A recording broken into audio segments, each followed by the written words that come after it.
आज जो कहानी, आज जो वाकया मैं आप सबको सुनाने जा रहा हूं वो बहुत ही कॉम्प्लिकेटेड यानी उलझाने वाली है। इसीलिए आप सबसे गुजारिश है कि प्लीज दिल थाम कर बैठिए और बहुत ध्यान से सुनिए। ये वाकया है महाराष्ट्र का, महाराष्ट्र के पुणे का।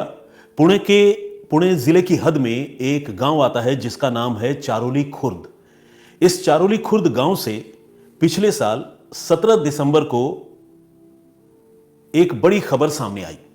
हुआ ये कि चारोली खुर्द गांव में खेतों के बीच एक रोटावेटर मशीन में एक शख्स की सिरकटी लाश फंसी हुई मिली।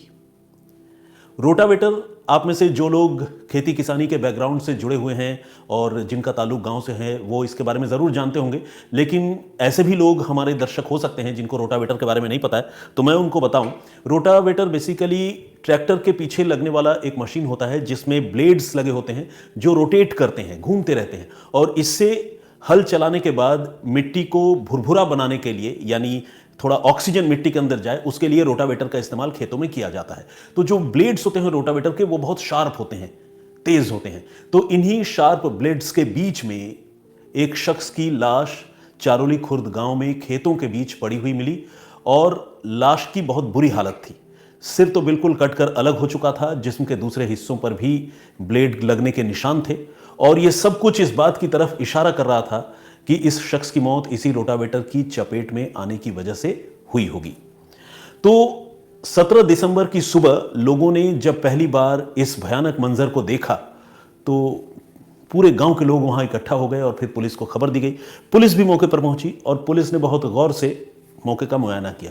पुलिस ने यह देखा कि लाश तो है, लेकिन लाश का सिर गायब है, और जिस तरह से ब्लेड से उस लाश का सिर कटा था उसे देखकर यह भी लग रहा था कि यह एक्सीडेंट बहुत भयानक है। अब सिर कहां गायब है, यह अपने आप में एक बड़ा सवाल था, क्योंकि अगर उस मशीन से लाश, मतलब मरने वाले इंसान का सिर कटा है, तो सिर को वहीं पास में पड़ा होना चाहिए। लेकिन फिर पुलिस ने और गांव वालों ने यह एज्यूम कर लिया, यह मान लिया कि शायद सिर को कोई जंगली जानवर या कोई कुत्ता वहां से उठाकर ले गया और वो फिलहाल कहीं गायब है। तो खैर, पुलिस ने उस लाश को बरामद किया, उसे पोस्टमार्टम के लिए भिजवाया, और फिर उसकी पहचान के बारे में पुलिस ने पता करना शुरू किया, जिसमें पुलिस को कोई बहुत ज़्यादा मेहनत नहीं करनी पड़ी। असल में जिस खेत में, चारोली खुर्द के जिस खेत में ये रोटावेटर मशीन चल रही थी, वो खेत जिस आदमी का था उससे पुलिस ने पूछताछ की और उसने बताया कि इसके लिए उसने गांव के ही एक शख्स जिसका नाम केरबा थोरवे है, उसने केरबा थोरवे को रोटावेटर चलाने का ठेका दिया था। और इसी ठेके के तहत 16 दिसंबर की शाम को केरबा अपना रोटावेटर ट्रैक्टर लेकर उसके खेत में आया था और उसकी जुताई कर रहा था। तो ये सारी बातें जब पुलिस को पता चली तो पुलिस ने केरबा के घर वालों को बुलाया। केरबा के परिवार में जो है, उसकी बीवी नहीं है, उसकी बीवी ने खुदकुशी कर ली है करीब 2 साल पहले, और घर में 2 बेटे हैं, एक का नाम है बापू और दूसरे का नाम है महेश। तो पुलिस के बुलाने पर दोनों बेटे वहां मौके पर पहुंचे और उन्होंने देखा कि वाकई रोटावेटर के साथ जो है उनके पिता की लाश वहाँ पड़ी हुई है, क्योंकि पिता ने जो कपड़े पहन रखे थे वो सारे कपड़े जो है इंडिकेट कर रहे थे कि ये लाश केरबा की ही है, लेकिन केरबा का सिर जो है वो गायब था।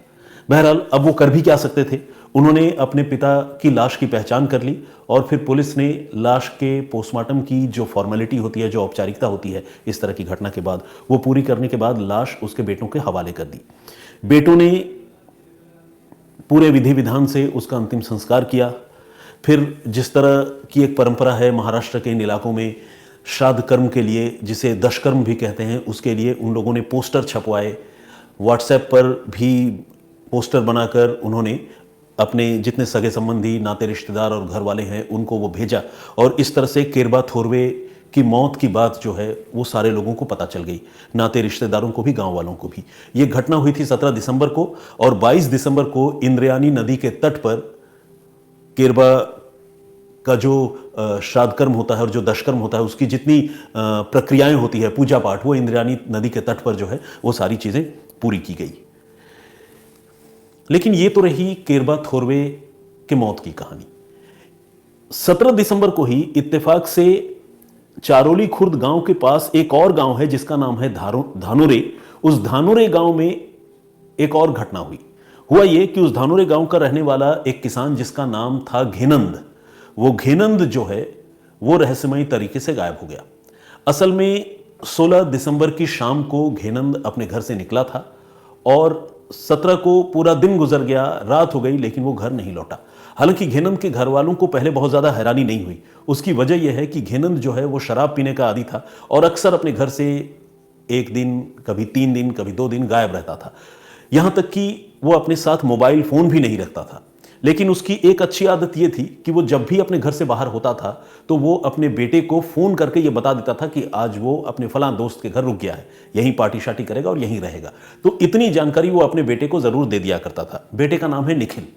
लेकिन 17 तारीख को हुआ कुछ यूं कि निखिल को उसके पिता घेनंद ने कोई फोन भी नहीं किया। 16 को गया, 16 को भी फोन नहीं किया और इस तरह से 16 की रात और अब 17 की रात होने वाली थी। तो घेनंद के घर वाले बहुत परेशान हुए। अगले दिन 18 की सुबह को निखिल घर से निकला और उसने अपने पिता की तलाश, अपने पिता की खोजबीन शुरू की। उसने अपने गांव में इधर उधर जितने लोगों को जानता था उससे घेनंद के बारे में, अपने पिता के बारे में पूछताछ की। लेकिन पूछताछ करने के बाद जब वो हार गया, जब वो थक गया और उसे अपने पिता के बारे में कोई जानकारी नहीं मिली, तो 19 दिसंबर को उसने अपने पिता की गुमशुदगी की रिपोर्ट पास के थाने में दर्ज करवाई। अब मामला, घेनंद की गुमशुदगी का मामला पुलिस के पास था और पुलिस इस मामले की जांच कर रही थी। 1-2 दिन गुजरे होंगे कि पुलिस ने घेनंद के बेटे निखिल को थाने में बुलाया और निखिल को एक सीसीटीवी फुटेज दिखाई। पुलिस ने दिखाया जो सीसीटीवी फुटेज, वो सीसीटीवी फुटेज 16 दिसंबर का था, यानी 17 तारीख को जिस दिन से घेनंद अपने घर आना बंद हो गया था उसका, और 16 तारीख को यानी जिस दिन वो अपने घर से निकला था, ये फुटेज 16 तारीख का था। तो 16 तारीख का जो फुटेज था, उस फुटेज में घेनंद अपने दोस्त केरबा थोरवे के साथ रोटावेटर वाले ट्रैक्टर में बैठकर कहीं जाता हुआ दिख रहा था। कहने का मतलब ये कि आखिरी बार में घेनंद और जो चारोली खुर्द गांव में मारा गया किसान है केरबा थोरवे, वो दोनों एक साथ थे। ये बात शुरुआती इन्वेस्टिगेशन में सामने आ गई और ये बात निखिल को भी पता चली। इससे पहले तक निखिल ये सोच रहा था कि शायद उसके पिता की गुमशुदगी से केरबा थोरवे का कोई लेना देना हो, और वो ये भी सोच रहा था कि चूंकि उसके पिता गायब हैं और केरबा थोरवे से उसके पिता की दोस्ती है, तो वो एक बार केरबा थोरवे के घर वालों से और गांव वालों से जाकर इसके बारे में पूछताछ करेगा। लेकिन अब जब उसने पूछताछ करने का फैसला किया तो वो उससे पता चला कि केरबा थोरवे तो पहले ही मर चुका है और उसकी मौत जो है वो 16 तारीख की रात को ही हुई थी और 17 दिसंबर को उसकी लाश चारोली खुर्द गांव के खेत से बरामद हो गई थी। तो ये जानकारी भी निखिल के लिए, जो घेनंद का बेटा था, उसके लिए किसी सदमे से कम नहीं था। कहने का मतलब ये कि उसका खुद का पिता तो गायब था और पिता के जो दोस्त थे केरबा थोरवे, वो एक्सीडेंटली अपने ही रोटावेटर से कटकर मारे जा चुके थे। तो ये जानकारी निखिल को अब पता चली। इसी बीच निखिल ने यह भी याद किया कि केरबा थोरवे से उसके पिता की बड़ी पुरानी मुलाकात है, लेकिन पिछले हफ्ते भर से केरबा जो है लगातार उसके पिता से मिलने जुलने उसके घर आ रहे थे और उन दोनों की दोस्ती जो है लगातार वक्त के साथ गहरी होती जा रही थी। दोनों साथ में घूमते थे, रात को पार्टी करते थे और ये सारा सिलसिला जो है पिछले कुछ दिनों से कुछ ज़्यादा ही चल रहा था। लेकिन निखिल को अपने पिता की गुमशुदगी के बारे में बहुत दिमाग लगाने के बावजूद कोई लीड, कोई क्लू नहीं मिल पा रही थी। खैर वो करता भी क्या, वो एक आम लड़का था, मामूली लड़का। तफ्तीश तो पुलिस को करनी थी।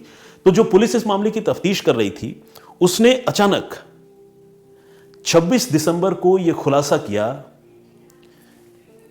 कि धनोरे गांव से गायब किसान घेनंद का कत्ल हो चुका है। यह खबर घेनंद के परिवार वालों के ऊपर, यानी निखिल, उसकी मां और घर के सारे लोगों के ऊपर बिजली बनकर गिरी, क्योंकि उन्हें अब तक ये उम्मीद लग रही थी कि शायद घेनंद कहीं गायब हो गए हैं, गुमशुदा हैं, वो मिल जाएंगे। लेकिन पुलिस ने 26 तारीख को ये क्लियर कर दिया कि घेनंद की मौत हो चुकी है और घेनंद की मौत कोई मामूली मौत नहीं है, बल्कि उसका कत्ल हुआ है और कत्ल करने वाला कोई और नहीं बल्कि केरबा थोरवे है। ये सुनकर जो है निखिल को अपनी कानों पर यकीन नहीं हुआ। उसे लगा कि जो केरबा थोरवे उसके पिता की गुमशुदगी के समय से ही मर चुका है, जिसकी डेथ हो चुकी है, जिसका श्राद्ध हो गया, अंतिम संस्कार हो गया, पोस्टर छप गए, जो कहीं नजर नहीं आ रहा है, वो आदमी मेरे पिता का कातिल कैसे हो सकता है? और क्योंकि वो तो खुद मारा जा चुका है, मेरे पिता गायब हैं, तो ऐसा कैसे मुमकिन है? निखिल को ये बात समझ में नहीं आ रही थी। लेकिन पुलिस ने जब पूरी कहानी का खुलासा किया तो निखिल की भी आंखें खुल गई। वो कहानी क्या थी, अब आप वो ध्यान से सुनिए। हुआ ये कि 16 दिसंबर की शाम को केरबा घेनंद को बुलाने उसके घर गया था और घेनंद केरबा के साथ मिलकर उस रोज रोटावेटर में बैठकर घर से निकला भी था। हालांकि निखिल को और उसके घर वालों को इसके बारे में उस रोज जानकारी नहीं थी, लेकिन इतना बाद में जरूर क्लियर हो गया पुलिस को, क्योंकि पुलिस को सीसीटीवी फुटेज मिल गई थी कि दोनों उस रोज घर से एक साथ निकले थे। फिर पुलिस ने यह भी बताया कि इस पूरे कत्ल की साजिश केरबा थोरवे ने ही रची थी और कत्ल की साजिश के तहत ही उसने अपने दोस्त घेनंद को अपने साथ लिया था।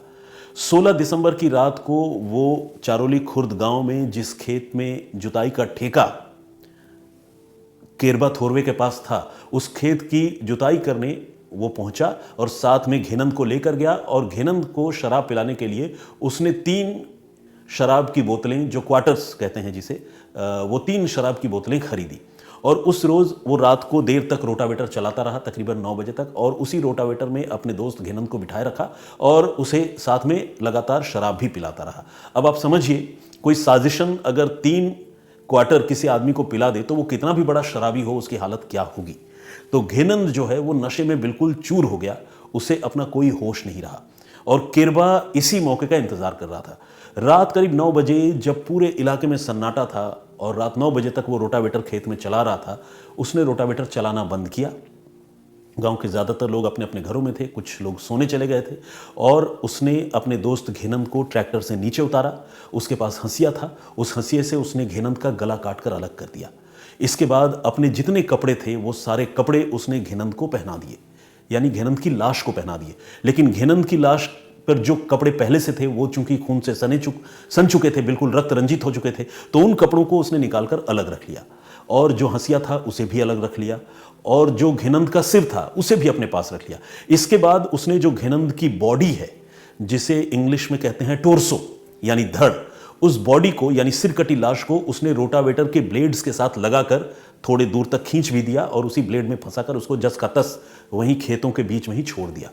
और उसने फिर घेनंद का सिर, कत्ल में इस्तेमाल किया गया हंसिया, घेनंद के कपड़े, ये सारी चीजें लेकर वहां से निकल गया और अपने कपड़े जो है उसने घेनंद की बॉडी को पहना दिए। ये सब कुछ बहुत कोल्ड ब्लडेड तरीके से, ठंडे दिमाग से साजिशन केरबा ने किया और घेनंद का सिर और बाकी जो चीजें हैं उसे दूर एक गांव के एक एबंडन्ड कुएं में, मतलब एक ऐसा कुआं जो सूख चुका है और जिसका लोग इस्तेमाल नहीं करते हैं, उस कुएं में उसने ये सारी चीजें फेंक दी।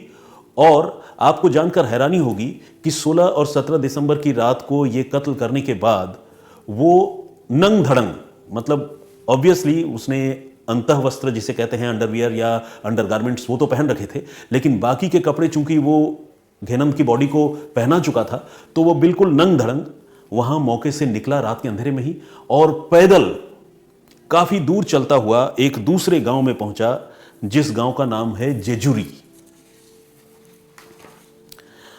अब सवाल यह है कि अगर पुलिस ये खुलासा कर रही थी और ये बता रही थी कि केरबा थोरवे ने ही जो है वो घेनंद की हत्या की और हत्या का पूरा सीक्वेंस पुलिस ने बताया, तो सवाल ये था कि जो केरबा थोरवे 17 दिसंबर से गायब है और जिसकी अब तक लाश नहीं मिली है, 26 दिसंबर के रोज पुलिस ये खुलासा कर रही है, तो आखिर केरबा अभी कहाँ है? अगर वो गिरफ्तार नहीं हुआ है, वो पकड़ा नहीं गया, तो पुलिस ये दावा कैसे कर रही है? तो जब लोगों ने और खासकर मीडिया वालों ने पुलिस से ये सवाल पूछा तो पुलिस ने क्लियर किया कि नहीं, केरबा अब उनके शिकंजे में है और वो जिंदा है और उसे गिरफ्तार कर लिया गया है।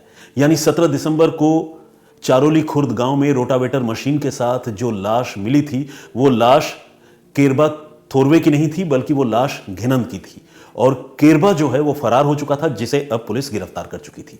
अब आगे की कहानी। अब सवाल यह है कि आखिर केरबा ने यह कत्ल क्यों किया? अपने ही दोस्त घेनंद की जान उसने क्यों ली? और कत्ल करने के बाद वो बिल्कुल नंग धड़ंग बगैर कपड़ों के कई किलोमीटर चलकर रात के अंधेरे में जेजुरी गांव क्यों पहुंचा? तो इसका जवाब यह है कि जेजुरी गांव में रहने वाली एक महिला के साथ केरबा थोरवे के रिलेशन थे। उन दोनों में लव अफेयर था।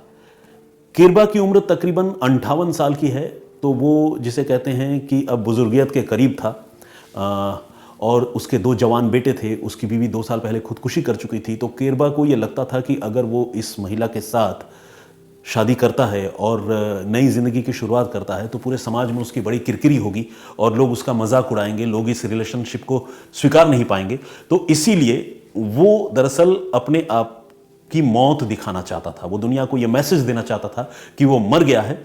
और जब लोगों का ध्यान उसकी मौत के बाद उसकी तरफ से हट जाएगा तो वो जेजुरी गांव में रहने वाली अपनी गर्लफ्रेंड के साथ नई जिंदगी की शुरुआत करेगा। ये उसकी प्लानिंग थी और इसी प्लानिंग के तहत उस रोज उसने घेनंद की हत्या की, अपने ही दोस्त की हत्या की।